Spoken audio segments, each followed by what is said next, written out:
Ang maganda lang po kasi pag tayo po ay palagi nasa presensya ng Diyos, lalo mong mamahalin ang salita niya.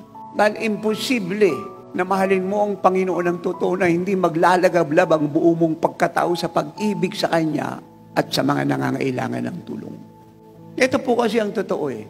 Hindi ka man apostol, hindi ka man propeta, hindi ka man evangelista, hindi ka man pastor, hindi ka man guro. Pag minahal mo ng totoo si Jesus, pag sinabing minahal, bibigyan mo siya ng panahon.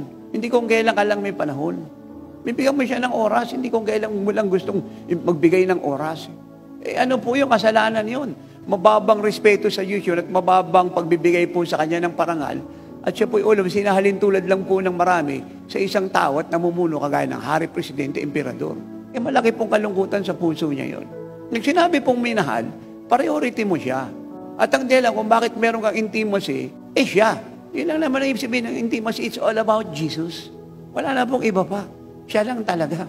And when you do that, kahit na youth ka lang o sabihin natin na 10 years old or even 5 up, pag minahal mo ang Panginoon, eh papaglagay niya yung puso mo sa pag-ibig sa Kanya at maraming kaluluwa.